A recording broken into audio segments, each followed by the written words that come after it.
आज की कहानी को सब्सक्राइब करें और बेल आइकन को दबाना बिल्कुल भी ना भूलें।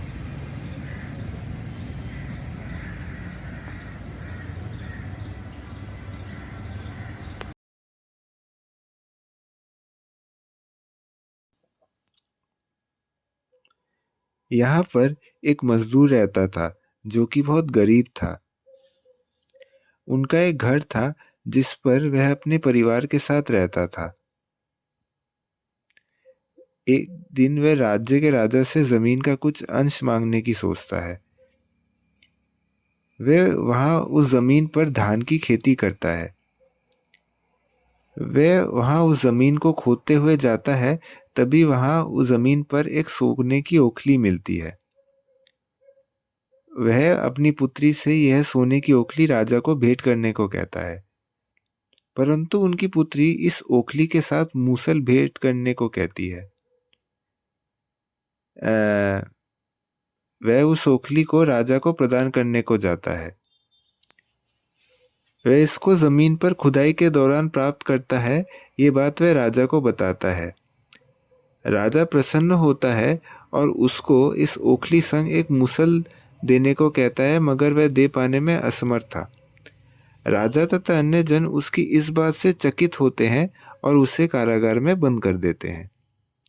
वह मजदूर इस प्रकार से कारागार में बंद कराया जाता है। कारागार के कर्मचारी उसको भोजन देते हैं, परंतु वह खाने में इच्छुक नहीं था।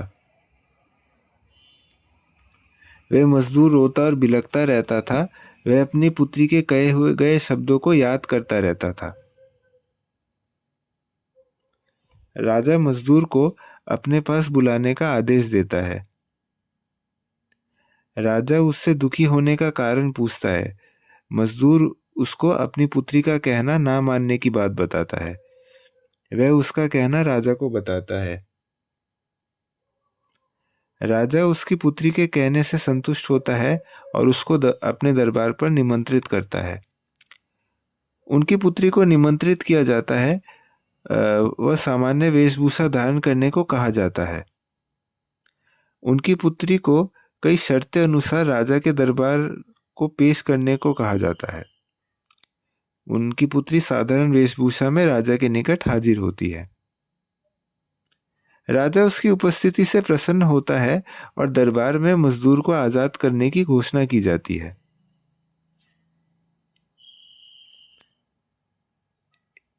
इसी प्रकार मजदूर अपने स्त्री के पास अपने घर को लौटता है।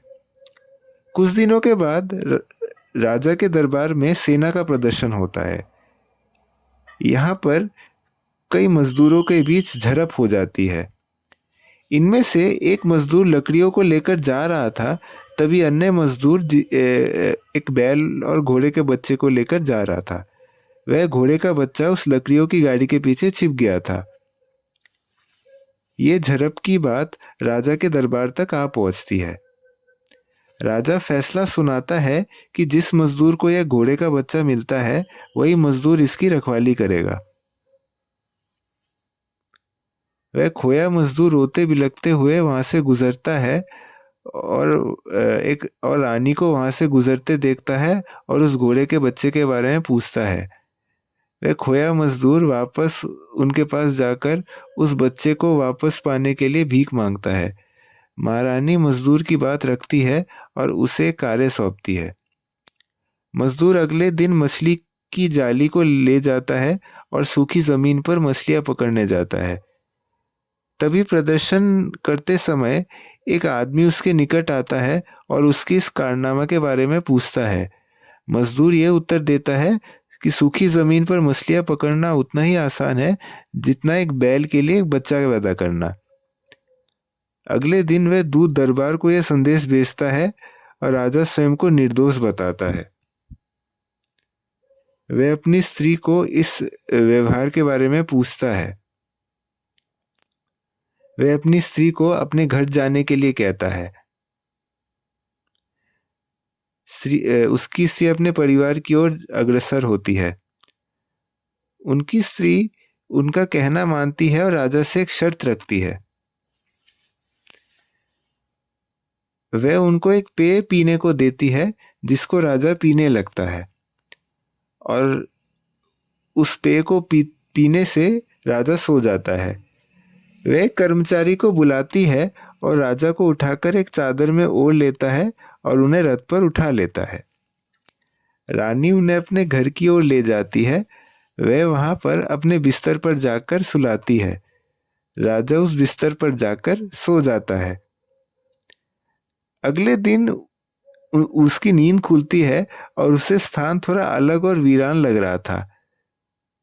कुछ देर के बाद उसकी स्त्री उनके निकट प्रकट होती है। तभी राजा के आंखों में खुशी के आंसू थे और वह जाकर रानी को चूमता है और इसी प्रकार राजा और रानी खुशी खुशी रहने लगे। अगर आपको आज की कहानी पसंद आई हो तो कहानी को लाइक करें, इसको शेयर करें और चैनल को सब्सक्राइब करें। नमस्कार।